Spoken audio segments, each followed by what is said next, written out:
Hello दोस्तों, नमस्ते। रात के 9 बज रहे थे। सास और ननद अमृता को देख रही थीं और अमृता उनकी आंखों में देखकर डर से थर थर काँप रही थी। उसकी सास चिल्लाकर बोली, तुम्हारी हिम्मत कैसे हुई मेरे ही घर में ऐसे कुछ करने की? 4 दिन भी नहीं हुए मेरे घर में आए तुम्हें और खुद को मालकिन समझने लगी क्या? आने दो मेरे बेटे को। तुम्हारे हाथ पैर तोड़ने के लिए नहीं कहा तो मेरा नाम भी सुनैना नहीं। आज क्या हुआ क्या पता। सास जितनी निर्दयी थी उतना ही निर्दयी अपने बेटे को भी बना दिया था। हर एक नई दुल्हन अपने पति के घर आने के लिए राह देखती है, पर अमृता वह तो पति की राह कभी नहीं देखती थी, क्योंकि वह अपने पति से बहुत डरती थी।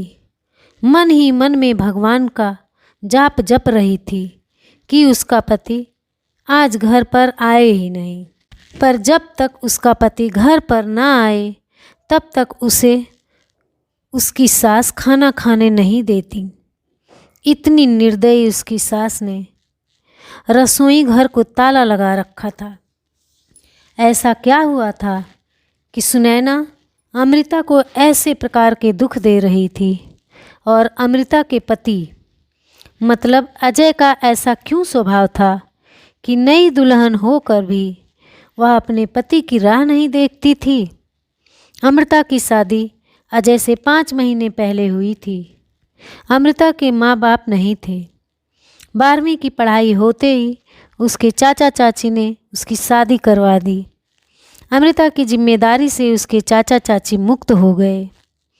उसकी चाची ने उसकी शादी के बाद उसे 4 दिन के लिए मायके में त्योहार मनाने के लिए भी नहीं बुलाया।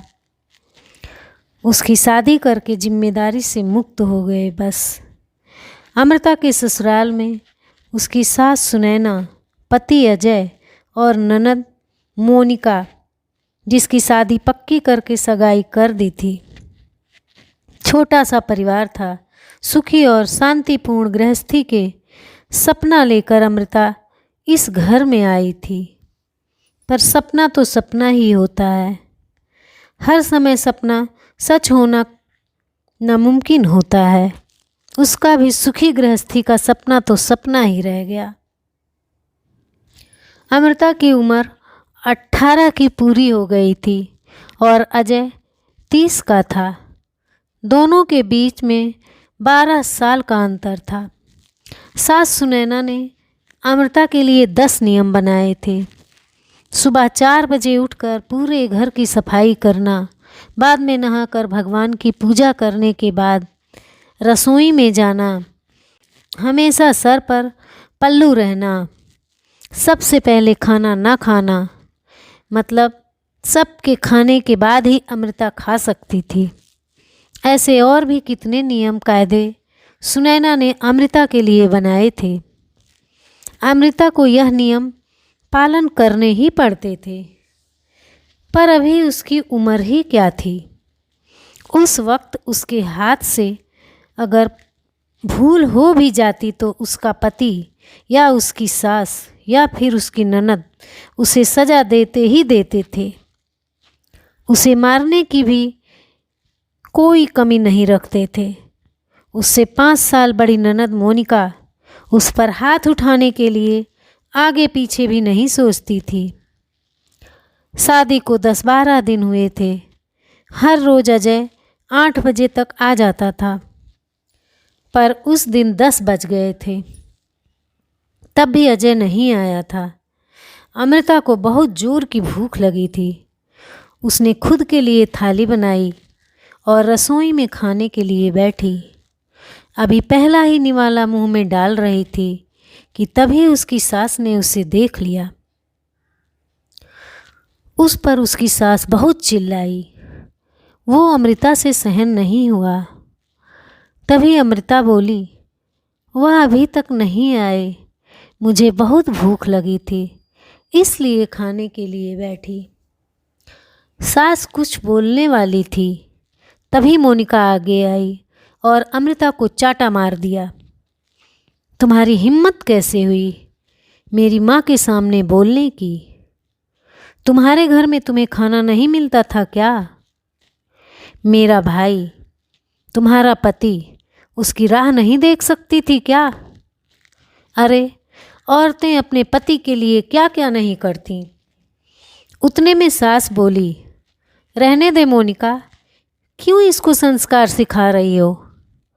माँ बाप तो रहे नहीं और चाचा चाची ने ऐसी लड़की हमारे पल्ले बांध दी। रहने दे, तू चल बाहर। मैं ही रसोई में ताला लगा देती हूँ। और उसे रसोई से बाहर धकेल कर ताला लगा देती है। अमृता आंखों में आंसू लेकर बस देखती ही रह गई।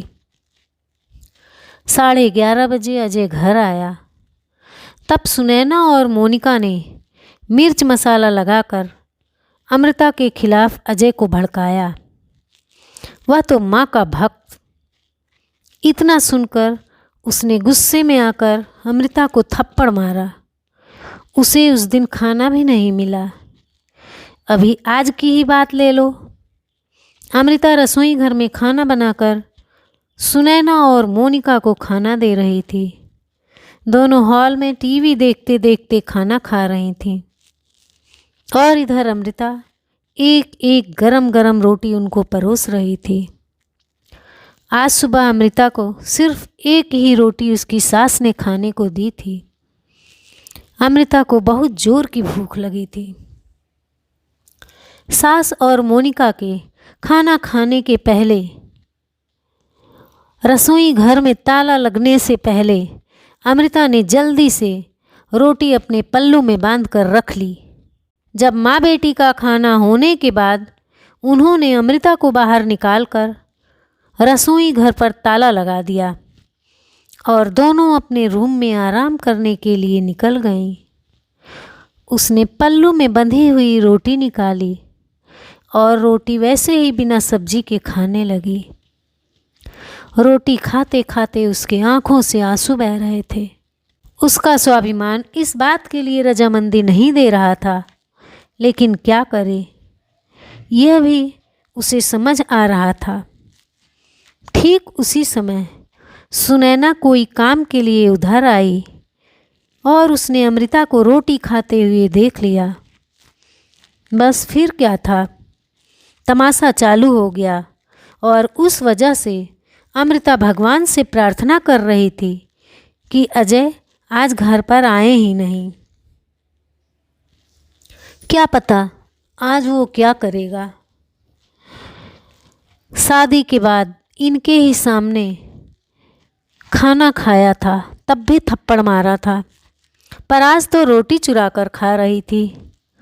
थोड़ी देर बाद अजय घर पर आया तो अमृता का दिल जोर जोर से धड़कने लगा। डर के मारे पसीने से भीग गई। कुछ ही मिनटों के बाद अचानक से अजय का जोर से आवाज़ आया, अमृता जल्दी बाहर आओ।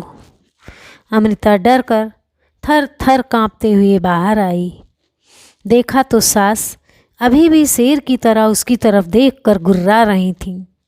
मोनिका भी मन ही मन में मुस्कराकर देख रही थी और अजय, उसकी आंखें गुस्से से लाल हो गई थीं। जैसे ही अमृता अजय के सामने आई, उसने उसके बालों को पकड़कर जोर से धकेल दिया। आह! अमृता बहुत जोर से चिल्लाई, तेरी इतनी हिम्मत हुई कि तू अपने ही घर में चोरी करती है? रुक, तुझे तो मैं अभी दिखाता हूँ। बोलते बोलते अजय ने अपने कमर की बेल्ट निकाली और अमृता को मारने लगा। अमृता जोर जोर से रोते हुए, दर्द से चिल्लाते हुए उससे माफ़ी मांग रही थी, पर उसके पति को और घर में रहने वाली 2 औरतों को उस पर दया नहीं आई। अमृता को सहन नहीं हो रहा था। तभी उसने अजय को धक्का दिया और घर के बाहर भागने लगी। तभी, अरे पकड़ो उसे, बाहर कहाँ चली? सुनैना अजय को बोली, अजय बोला, जाने दो माँ, भाग कर कहाँ जाएगी। कहाँ उसे पालने के लिए उसके मायके वाले हैं जो उसे संभाल लेंगे। आएगी वापस घूम के यहीं पर, जाने दो उसे। पहले मुझे खाना परोसो, मुझे बहुत भूख लगी है। अजय का बोलना सुनकर सुनैना ने अजय को खाना दिया और आज भी सभी खाने के लिए बैठे, पर अमृता की याद किसी को भी नहीं आई। थोड़ी देर बाद अमृता घर में आई। उसे देखकर तीनों राक्षस जैसे हंसते हंसते उसके सामने खड़े हुए। आ गई क्या वापस महारानी?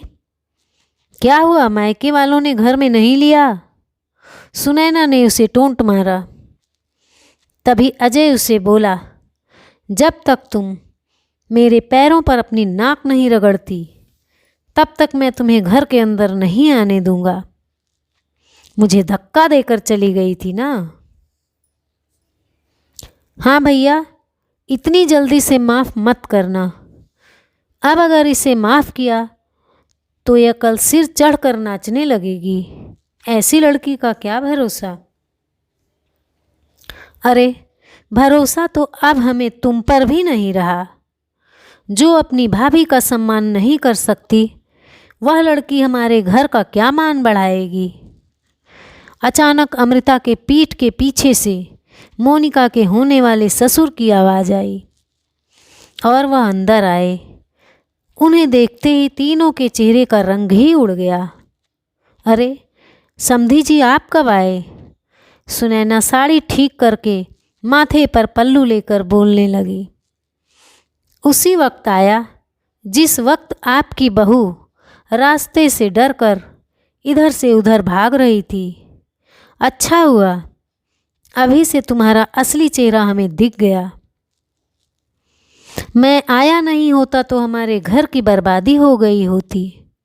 अगर ऐसी बहू हमारे घर आई होती तो मोनिका के ससुर उसकी तरफ हाथ दिखाकर बोले, नहीं नहीं, आपको कोई गलतफहमी हो गई है पापा। आप अंदर तो आइए, मैं आपको सब समझाती हूँ। मोनिका ऐसे बोली तो उसके ससुर बोले, कौन से पापा? किसके पापा? माफ़ करो, हमें अब आपके साथ कोई भी रिश्ता नहीं करना, और जो आपको समझना है ना, वो बाहर खड़े पुलिस को बताना। अचानक पीठ के पीछे से पुलिस अंदर आई। पुलिस को देखकर उन तीनों की बोलती बंद हो गई। क्या बोलें, कुछ समझ में नहीं आ रहा था। तभी सुनैना नरम आवाज़ से अमृता को बोली, अरे बहू, छोटी सी बात पर कोई पुलिस को बुलाता है क्या? छोटी सी गलतफहमी हो गई है ना। और ऐसी छोटी बड़ी परीक्षा हर एक औरत को शादी के बाद देनी ही पड़ती है। और यह तुम्हारा ससुराल है ना, ससुराल वालों का मान रखना तो तुम्हारा कर्तव्य है बेटा। माफ़ कीजिए सासू जी, मुझे ऐसी परीक्षा देने का कोई शौक़ नहीं है। मैंने शादी थप्पड़ खाने के लिए नहीं की थी।